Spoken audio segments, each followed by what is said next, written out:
Bismillahirrahmanirrahim. La ilaha illallah, la mawjuda illallah. La ilaha illallah, la ma'buda illallah. La ilaha illallah, la matluba illallah. La ilaha illallah, la maqsuda illallah. Bismillahirrahmanirrahim. Tawakkalna 'ala Allah, la haula wala quwwata illa billah. Astaghfirullahaladzim, astaghfirullahaladzim, astaghfirullahaladzim wa atubu ilaih. Alhamdulillah urang ayeuna ngawitan ngaos kitab Fathul Izar. Itu pun bojo kekeh hoyong ngaos kitab ieu cenah. Sakantenan urang ngalogat kitab Fathul Izar. Anggitan Kiai Haji Ahmad Fauzi Pasuruan. Mudah-mudahan manfaat kanggo urang sadaya. Fathul Izari ari ieu eta kitab Fathul Izar. Hartosna mukakeun samping. Well. Fi kasbil asrori tetep dina mukakeun pirang-pirang rahasia. Li auqatil harsi pikeun pirang-pirang waktu melak. Maksudna melak anak jelema jima teh. Wa khalqatil abkari jeung bentuk pirang-pirang kaparawanan. Bismillahirrahmanirrahim. Bismillahi ngawitan abdi ngaos kana kitab Fathul Izar kalawan ngalap berkah kunyebat jenengan Allah. Sifatna Allah Ar-Rahmani anu mapari nikmat ageng ka sakabeh abdina di dunia sareng di akhirat. Sifatna Allah Ar-Rahimi anu mapari nikmat alit ka abdina di akhirat unggul. Alhamdu ari sadaya puji anu opat lillahi eta tetep milik Allah. Alladzi anu jalla anu agung naon qadruhu martabat Allah. Wa azza jeung mulia naon jaruhu keagungan Allah. Alladzi anu ja'ala nu geus ngajadikeun ieu ladi maksudna Allah. An nikah kana nikah sababan kana jadi sabab khobar kadua tina lafaz ja'ala. Maf'ul kadua tina lafaz ja'ala. Libaqa'in naslil anami pikeun tumetepna turunan pirang-pirang makhluk. Wa wasilatan jeung jadi cukang lantaran ilastibaqis su'ubi kana sumarambahna pirang-pirang suku wal aqwami jeung pirang-pirang kaum.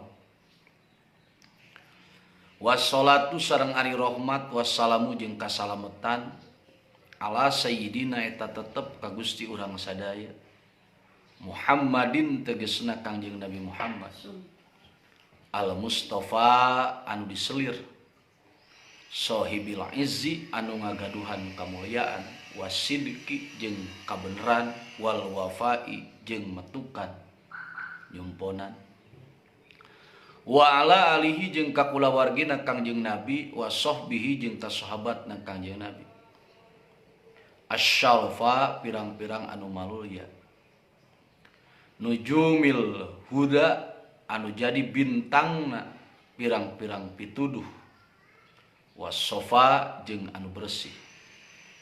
Amma ba'du anapun dina sabada maca bismillah alhamdulillah sholawat sinareng salam. Pahadihi makarya anu hadir dina hate karosatun eta koras lembaran sogirun anu leutik naon hujmuha bentukna ieu karosah alit latifun anu lembut naon syakluha bentukna ieu karosah tetapi senajan leutik bentukna jalilun anu agung non qadruha ukuranana ieu karosah adimun anu gede non naf'uha kamanfaatan ieu karosah gede teh manfaat yang jalma nu rek ngalap manfaat. Naon eusina ieu kitab tastamilu ngurung ieu karosah ala fawaida kana pirang-pirang faidah muhimmatin anu penting tata'ala ku anu cumantel ieu fawaid bi ba'di ma kana sawareh perkara lin nikahi anu tetep ieu mapikeun nikah. Mana buktina minal harsi nyatana tina jima wa asrori auqatihi jeung pirang-pirang rahasia pirang-pirang waktuna ieu harsi iraha alusna jima teh saban poe sapoe 3 kali atau sapoe 7 kali wa tadbirihi jeung ngaturna ieu harsi diatur wa ma jeung perkara li khalqatil abkari anu tetep ieu mah pikeun bentuk pirang-pirang kaparawanan minal ajaibi nyatana tina pirang-pirang anu ngagetkeun wal asrori jeung pirang-pirang rahasia yang menyangkut tentang wanita. Aduh. Jamaatu ngumpulkeun kaula saur musannif ha kana ieu karosah wal taqattu jeung mulungan kaulaha kana ieu karosah wa naqaltu jeung nukil kaulaha kana ieu karosah min puhulil ulama ti pirang-pirang jagona pirang-pirang ulama lain mulungan tina Google lain mulungan tina YouTube ya tapi mulungan tina karya-karya para ulama jadi puguh sanadna warijali jeung pirang-pirang jago manna muga maparinugraha hum ka ieu ulama sallallahu Gusti Allah taala barina malur Allah binailil fauzi ku ngarawatna kamulyaan wal ifdoli jeung keagungan wasamaitu jeung ngaranan kaulaha kana ieu karosah bipathil izari ku ngaran patul ijar mukakeun samping bikasfil asrori dinamukakeun pirang-pirang rahasia liau qatil harsi kana pirang-pirang waktu jima wal qatil abkari jeung bentukna pirang-pirang kaparawanan wallaha jeung ka Allah wungkul taala baina malur Allah nasalu nyunkeun kami ayaj'ala kana yen ngajadikeun Allah kana ieu karosah nafiatan kana nu manfaat lana pikeun kami wali ikhwanina jeung pikeun pirang-pirang dulur kami al muslimina anu ari Islam kabeh waya ja'ala jeung muga yen ngajadikeun Allah kana ieu karosah dakhiratan kana jadi sisimpenan lana pikeun kami wali walidaina jeung pikeun ibu bapa kami yauma layang pan teu manfaat naon malun harta wala jeung teu manfaat naon banunun pirang-pirang anak ilaman kecuali jalma ata nu datang ieu man Allah ka Gusti Allah biqalbin kalawan hate salimin anu salamet min afatil qalbi tina pirang-pirang pancabahaya hate wasuid dununi jeung gorengna pirang-pirang panyangka al yauma la yanfa'u malu wala banun illa man atallaha biqalbin salim gitu.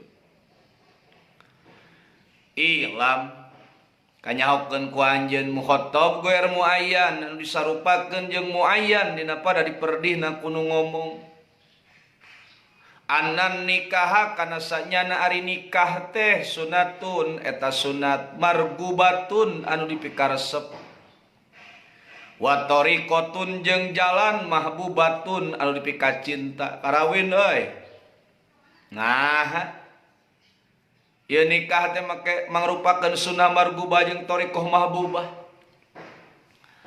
lian nabihi lantaran sanyana ku ieu nikah baqaut tanasuli eta tumetepna pirang-pirang rundayan wadawamut tawassuli jeung langgengna pirang-pirang percantelan faqad harada maka nyata ngagegereh hu kana ieu nikah sa'asyari'u Allah jeung rasulna Allah di dieu al hakimu anu pengkuh pakola mangka ngadawu azama mulyasa min qailin anu nyarios Allah eusina pangkihu ma tabalakum minan nisa'i masna wa tsulasa wa ruba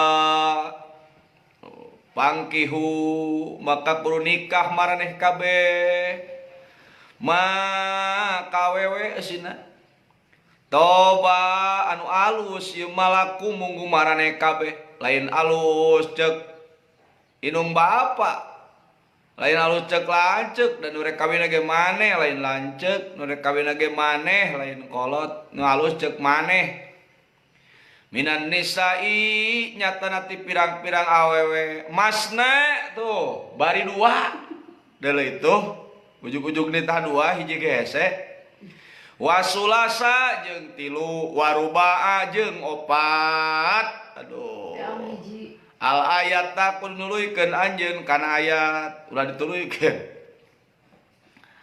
wa qala jeung adawa Allah wa min ayati an khalaqalakum min anfusikum azwajan litaskunu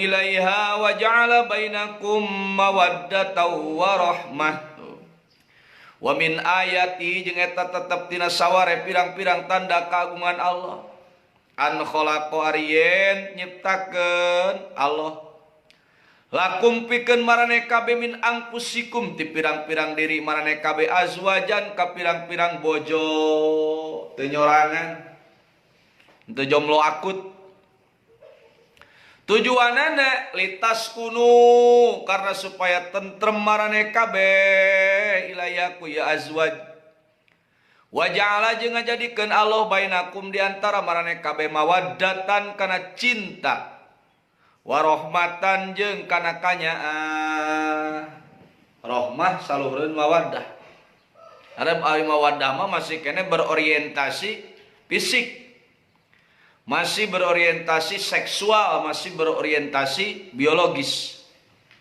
Tetapi ketika berbicara rahmah, maka lepaslah fisik, lepaslah hasrat seksual, lepaslah urusan biologis. Nu aya cinta kasih nu ditanamkeun ku Allah di setiap jalma nu geus rumah tangga. Najan matak ari geus rumah tangga mah najan paseaah tungtung nama pakekep-kekep we gitu. Najan dordara ka ditu na patangkot-tangkot we sabab Allah nitipkeun rahmah. Wa qala jeung ngadawu Allah wa angkihu jeung kudu nikah maraneh kabeh al ayama ka pirang-pirang awewe anu nyorangan minkum ti maraneh kabeh. Wasolihina jeung anu saroleh kabeh min ibadikum ti pirang-pirang hamba maraneh kabeh abid wa imaikum jeung pirang-pirang amat maraneh kabeh iya kunu lamun bukti ya ibad jeung ima fuqara eta pirang-pirang anu fakir yugni tah bakal nyugikeun hum kaya ibad salo Gusti Allah mi fadlihi tina karunia Allah jaminan ti Allah tak cekolot moal aya bujang atau parawan beunghar mangeur we dina nalika geus kawin nu pakir ge jadi beunghar yughnihimullah janji ti Allah al ayata kudu nuluykeun anjeun kana ayat timbul pertanyaan wa kumaha bentuk ngabeungharkeun Allah ka jalma nu geus rumah tangga wa min ignaihi ta ieu aplikasina jeung eta tetep tina ngabeungharkeunana Allah ta'ala baina marur Allah lahum kaya ibad anna rajula eta sanyana hiji lalaki qabla dukhulihi dina samemeh asupna ieu si rajul fi qaidin nikahi dina kaid nikah lawe eta tetep pikeun si rajul yadani ari dua leungeun warijlani jeung dua suku wainani jeung dua panon wagoiriha jeung lianti yadan rijlan jeung ainan minal jawarihi tina pirang-pirang anggota bihiddatiha kalawan batasanana ieu jawarih pakot bari wungkul. Tuh eta sameme. Jadi lalaki sameme kawin mah boga mata ngan dua, boga leungeun ngan dua, boga suku ngan dua, tetapi walakin kulama dahola jeung tatapina dina sabangsa asup ieu si rajul pihi dina ieu qaidin nikah sorot tah jadi naon tilkal a'dau eta pirang-pirang anggota tata doa pu eta tikal-tikel ieu ado difaini kalawan dua tikelan biziadati ado ijau jatihi kalawan panambah pirang-pirang anggota badan pamajikan ieu si rajul ilaiha kana ieu jawari jadi tambahan panono tadina 2 jadi 4 geus kawin mah leungeun tadina 2 jadi 4 suku tadina 2 jadi 4 beuteng tadina hiji jadi 2 nah alat tahro nah teu nempo anjeun anal arusata sanyana panganten awewe ida qolat eta di mana-mana nyarita ya arus salil arisi ka panganten laki liman eta pikeun saha yada kari leungeun anjeun dijawab qala nyarita ya aris laki untukmu wa ida qolat jeung di mana-mana nyarita ya arus salau ka si aris liman eta pikeun saha anpuka ari irung anjeun qala nyarita ya si aris laki untukmu tuh wa idza qalat jeung di mana-mana nyarita ya si arusa lau ka ya aris aidon beda deui liman eta pikeun saina ka dua panon anjeun qala nyarita ya si aris lah ka ya arisa mujiban barina ngajawab wa munisan jeung barina ngabebetah laki untukmu wah kada jeung kitu satuluyna gitu deuk panganten awewe teh tuh eta pandangan kanggo saha kanggo nyai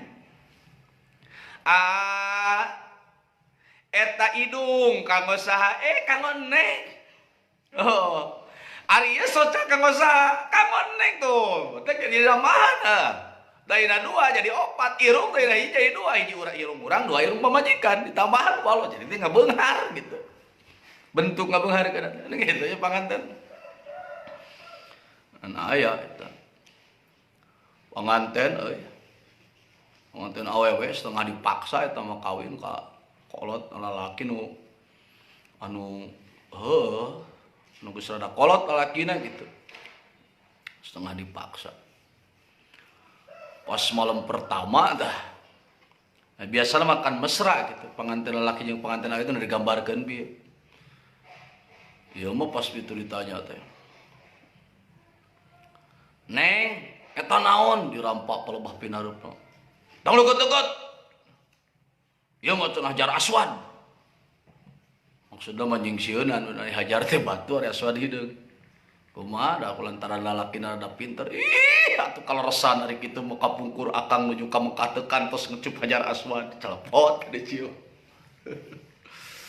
aduh nah kahanap tungtungna mah kana eta tah goha naon ieu wah ulah deket-deket ieu mah neraka jahanam ieu da teu eleh geleng cek salakina teh kaleresan atuh ya kang gaduh Yahudi hiji urang asupkeun yeuh ka neraka jahanam eta mah dongeng kudu kan gitu panganten teh silih banyola bari dirampak anggotana hiji ieu kanggo saha kanggo aa ieu kanggo saha kanggo aa tuh jadi tadina hiji ge jadi 2 tadina 2 jadi 4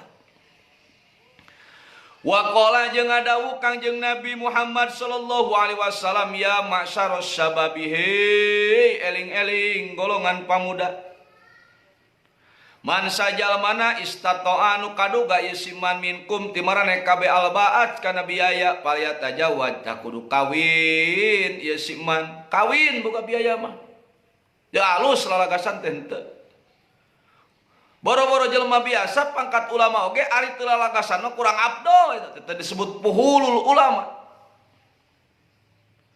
mana komo jelema biasa tak boga biaya mah kawin nah fa innahu makasanyana ieu tajwij agodu eta leuwih meuremkeun lil basori kana panon wa asonu jeung leuwih ngariksa lil parji kana parji tuh eta manfaat ka teh agodu lil basor moal hawe lurak lirik moal hawe mata teh belanja ka ditu ka dieu Moal aya we mata teh buralang burileung neangan naon. Moal nu kadua wa asanul parji leuwih kariksa. Moal aya we jahat sabun. Ya. Saminggu sakali meuli sabun teh jahat-jahat teuing kan kolot curiga ari maneh teh mani atawa naon ieu sabun saminggu geus beak. Asanul parji. Manfaat nikah. Al hadis kudu nuluykeun anjeun kana hadis. Sanajan lamun dituluykeun mah wayahna kudu puasa gitu. Pailam yastati tuluyanana dipalai bisaum wayahna puasa. Jadi baheula mah kadang-kadang sok hebat si eta puasa wae. Santri umur 28 tahun, 30 tahun hayu we puasa. Tapi geus mangi hadis ieu mah tungtungna jadi roba. Oh, lain getol-getol teuing teu bogeun biaya we jang kawin.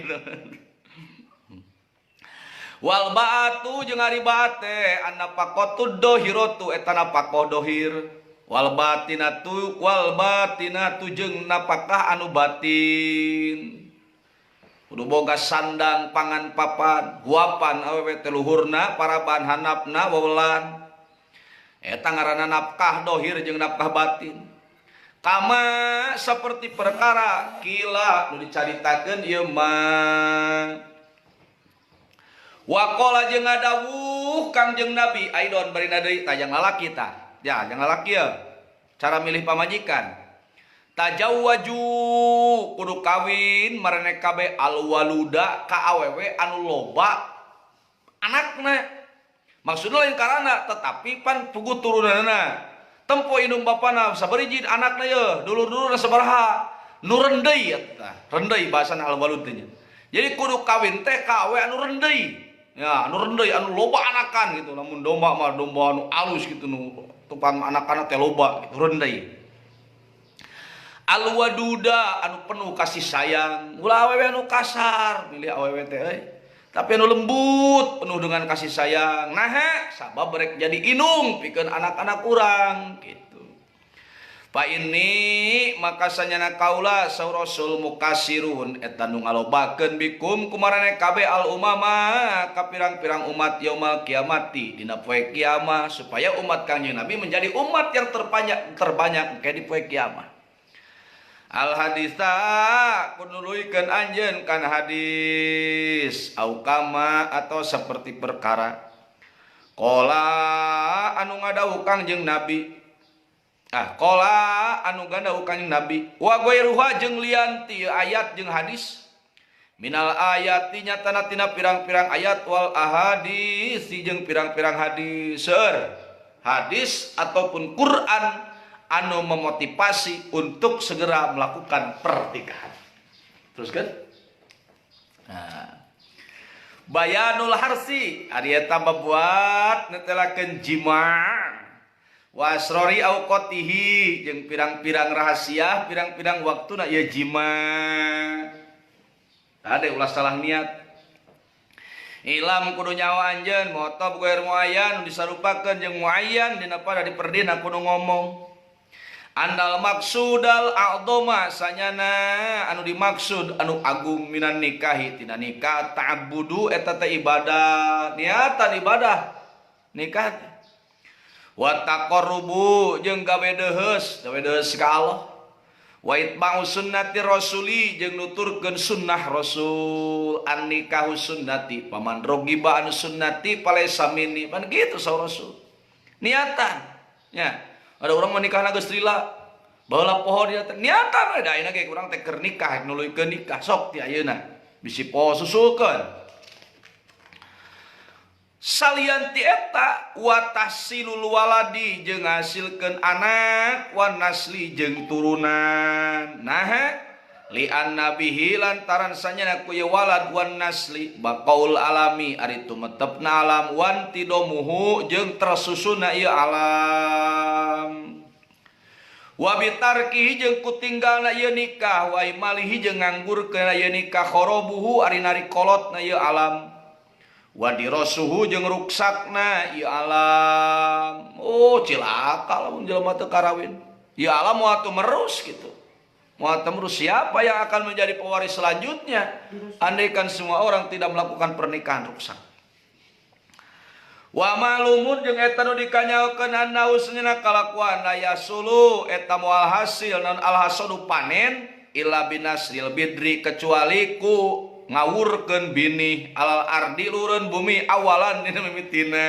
tuh persis malak pare tebar heula gitu. Wa harsiha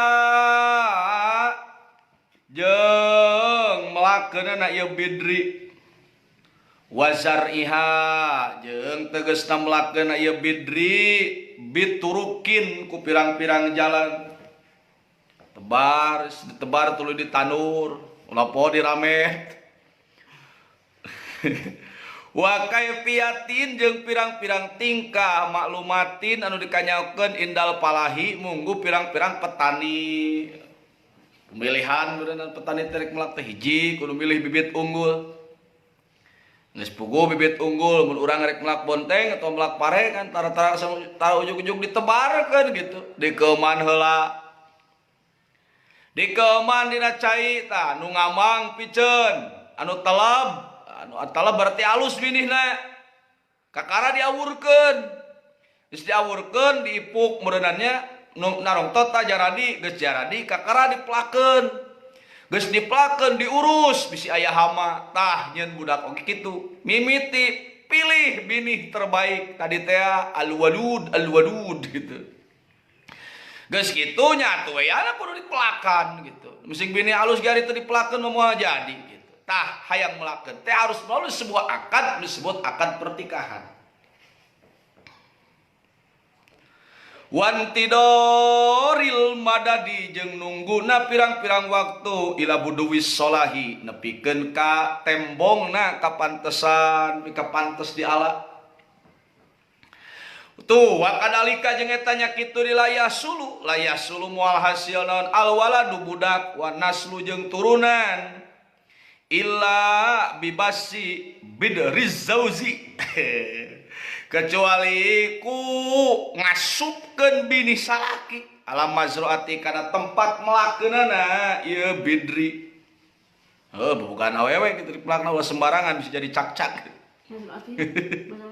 Mazruat tempat melakna ieu bidri zauz. Wa zar'atihi jeung melakeunana ieu bidri allati anu hiya nurilati teh halilatu eta pamajikanna ieu si jaud diplakeun tapi ini teh sel-sel sperma teh. Qala ngadawa Allah taala baina malur Allah nisa hukum ari pirang-pirang istri arajeun kabeh harsun eta teh pepelakan lakum pikeun maraneh kabeh patu maka kudu ngadatangkeun maraneh kabeh harsakum kana pepelakan maraneh kabeh annasitum kumaha karep maraneh kabeh wa qaddimu jeung kudu ngaheulakeun maraneh kabeh li angkusikum ka pirang-pirang diri maraneh kabeh tah carana mah bebas euy annasitum kumaha karep we.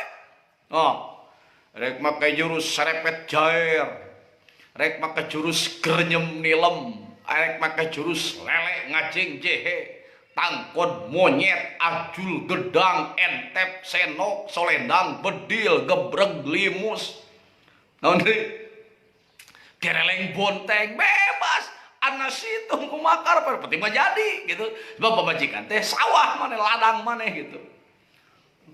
Kebon mana soplakan gitu. Alayata kudu duluikeun anjeun kana ayat. Kumaha sebab nuzul?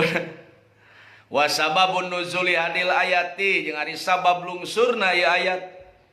Annal muslimina sanyana jalma nu Islam kabeh qalu eta nyarios ieu muslimin. Inna sanyana kami nakti eta ngajima kami an-nisa ka pirang-pirang istri barikatin barina depa. Jurus ieu meureunnan depa mah jurus doggy style. Aduh doggy style. Wa qaimatin jeung bae nangtung. Aya mah jurus naon euy? Jurus bae nangtung. Wa mustalqiyatin jeung baeuna nyangkere wa imam misionaris gaya misionaris. Wa min baini aidiyahinna jeung diantara pirang-pirang leungeunna ieu si nisa ieu mah jurus menyamping. Wa min holpihina jeung di tukangeunna ieu si nisa urang parupa sahabat nya. Anu bari depa, bari nangtung, bari nyang kere, bari nyang ngigir. Badaya kuna dina sabadayan bukti naon al-ma'tiyu anu dijima nawahidan eta hiji. Eta muslimin nyarios kitu di debat ku Yahudi pakolat mangka nyarita sal Yahudi manteu antum ari marane kabeh illa amsalal bahaimi kecuali eta pirang-pirang pantar pirang-pirang sato geuning namanya mah jiga sato cek Yahudi teh make sagara jurus dikaluarkeun ya lakina tetapina kami nanti eta ngajima kami hinna ka nisa ala ayatin wahidatin tepan kana tingkah nu sahiji aya mah kitu we hiji cek Yahudi teh. Oh kahayang sih Yahudi na dapaleunnya semakin banyak kaya semakin nikmat gitu. Udah bosen tuh kaya nangan hiji mah kudu ganti-ganti atuh. Aduh. Eta cek Yahudi gitu, cek Yahudi. Ya tamane ya kayak wa inna jeung sanyana kami la najidu eta yakin manggihan kami fi Taurati na kitab Taurat anakula ityanin kana sanyana setiap jima tu'ti eta ngadatangkeun ieu ityan an-nisaa ka pirang-pirang istri goirol istilqoi barina henteu nyangkere dana satah goreng ieu ityan indaloi munggu Allah eta cek Yahudi mah kitu ngan ieu barina nangkarak awewena lakina di luhur lamun teu kitu goreng cek Allah kotor danas teh gitu kotor cek Allah gaya misionaris eta paak daba maka ngabohongkeun salo Gusti Allah taala bena Allah al yahuda ka Yahudi bohong kecepat Yahudi kitu teh justru cek Allah mah sok sabab eta teh harsun kebon maneh kumaha we malakna mah teu kudu ku cara eta unggul tuh papi hadil ayati maka eta tetep dina ieu ayat dilalatun ari petunjuk ala jawaji ityani rajuli kana meunang ngajima salaki jauh jatahu ka pamajikan ieu si rajul ala ai kaifiatin netepan kana kumaha tingkah wahalin jeung tegasna tingkah saa anu karep ieu si jalma si jaod min kiamin nyatana tina nangtung wa qodin jeung diuk wastil qain jeung nyangkere ulah yo eta gaya teh kadeta si aya awewe di dieu nu ngaji bisi salakina tuh patah tingali ulah gaya ieu wae bosen gitu sok nawar salaki oge kitu harus lebih banyak persediaan variasi gitu meh teu jenuh gitu awewe teh. Wa min ayyi jihatin jeung ti mana wae jihad saa anu karep ieu si jao tadi oge rek ti hareup erek ti tukang erek ti gigir rek ti luhur rek ti handap gitu an pedal lamun lalaki di handap mah sok curang kadituna teh ngucur ka urang gitu tuh ieu geuning aya min paukin nyatana ti luhur wa min tatin jeung ti handap wa min waroin jeung ti tukang wa min kudamin jeung ti hareup wa fi ayu waktin jeung di mana bae waktu sa anu karep ieu jauh pilaili dina waktu penting awin nari atau beurang tuh so kadang-kadang aya pamajikan teh mung ti beurang teh hayang ti penting we bari hayang dipoekan wak lampuna teh yang we diparuman dunya sok aya kitu tah teu kitu kumaha karep we nya lalak ti beurang arek ti penting alus gitu. Badang kana dina sabadayen bukti si jaod pisoma min wahidin eta aya dina bentuk anu sahiji tetapi lakin qala tetapi ngadawu salul ilmi ahli ilmu cek ahli ilmu kumaha man sawe jalmana jamaah anu ngajima ya siman jauza tahu ka pamajikanna ya siman pilailatil jumati dina malam Jumaah yasiru tabaka jadi salwaladu budakna hafidon eta anu apal nu katalar fi kitabillahi taala dina kitab Allah taala bakal jadi ahli tahfidz budakna teh lamun ngajima malam Jumaah kumaha lamun malam Sabtu Waman yang sajalmana jamaah anu ngajima ye siman pilailati sabti dina malam Sabtu yakunu ta bakal bukti sal waladu anakna majnunan eta nu gelo naudzubillah min dzalik. Malamun malam Ahad waman jeung sajalmana jamaah anu ngawik-wik ye siman pilailatil ahadi dina malam Ahad malam mingguan yakunu ta bukti bakal bukti sal waladu anakna sarikon eta anu maling lil mulki karaja limilki goiri kana milik salianti ya si walad au doliman atawa anu dolim naudzubillah min dzalik malam Ahad jadi bangsat atau jadi jalma tukang adolim. Umamun malam Senin waman jeung sawe jalma aduh ya kumaha euy moal bisa saban peuting geus berangan. Waman yang sawe jalmana jamaah nu ngajima ya siman pilailatil isnaini dina malam Senin yakunu tabakal bukti sal waladu anakna faqiron eta nu fakir au miskinan atawa nu miskin au rodian atawa nu ridho li amrillahi kana urusan Allah wa qadaihi jeung papasten ti Allah aya leuheungna ieu malam Senin mah. Waman jeung sawe jalmana jama nu ngawik-wik isiman pilailati sulasai dina malam Salasa yakunu tah bakal bukti sal waladu anakna baron eta nu gawe hade lil walidaini ka indung bapa halus malam Salasa mah malam Jumaah tadi hiji malam Salasa kumaha malam Rebo. Waman yang sajalmana jama anu ngajima yasiman pilailatil arbi'i dina malam Rebo yakunu tah bakal bukti sal waladu anakna kasirul aqli eta nu loba akal giper au kasirul ilmi atawa loba ilmu au kasirul syukri atawa loba syukuranana alus deui tah belum berarti malam Jumaah malam Salasa malam Rebo alus malam Kamis. Waman yang sajalmana jamaah anu ngawik-wik siman pilailatil khamis dina malam Kamis yakunu tabakal bukti sal waladu anakna mukhlison eta nu ikhlas fi qalbi dina hatena ye siman do atuh kumaha aing bayang saban peuting atuh gampang geus we malam Sabtu malam Minggu malam Senin atau ulah diasup ulah dikeluarkeun di jero gitu geus sesana asupkeun jadi budak teh halus gitu. Waman jeung sajalmana jamaah nu ngajima ye siman pilailatil aidi dina malaman lebaran kamari euy sata yakunu aduh tabakal bukti sal waladu anakna dasit di asobi eta nu ngabogaan genep pirang-pirang ramo aduh di polidaktilinya ya genep ramona namun ngajima malaman Id malaman lebaran. Waman jeung sawe jalmana jamaah anu ngajima ye siman jauh-jauh tahu ka pamajikan ye siman mata kalumi barina ngomong ayo ngomong gitu yakunu tabakal bukti sal waladu anakna abkama eta nu pireuk naudzubillah min dzalik ulah bari ngobrol mah memehna we atawa geusna sing husu we lah. Waman jeung sawe jalmana jamaah anu ngawik-wik ye siman pidul matin dina waktu poek dina keur poek aya we poek yakunu tabakal bukti sal waladu anakna sairon eta anu jadi tukang sihir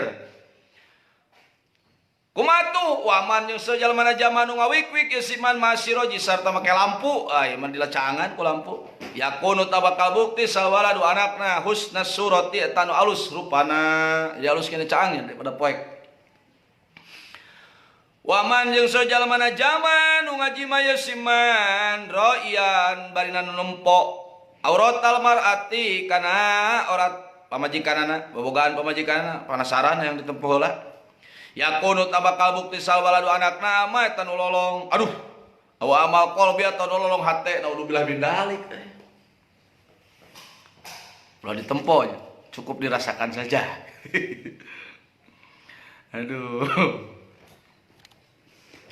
Waman jeung sawe jalmana jamaah anu ngajima ye siman sa ilaz zadi bari anu men tabekal saparin pikeun lumaku yakunu tabakal bukti sal waladu anakna kadiban eta nu ngabohong.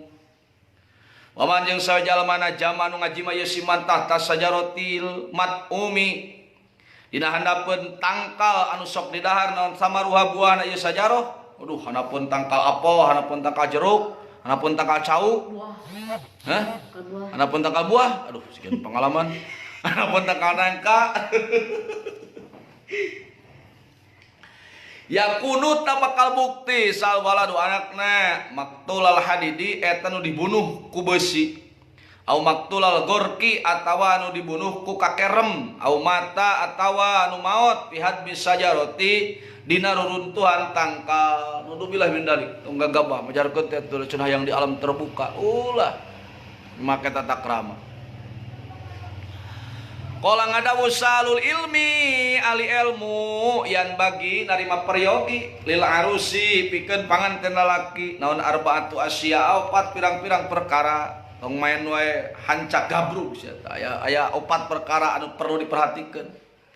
Awaluha ari anu mimitina ya arba akhdul yadaini tanya keleungeun duana ceklan dengan duana bisi leupas.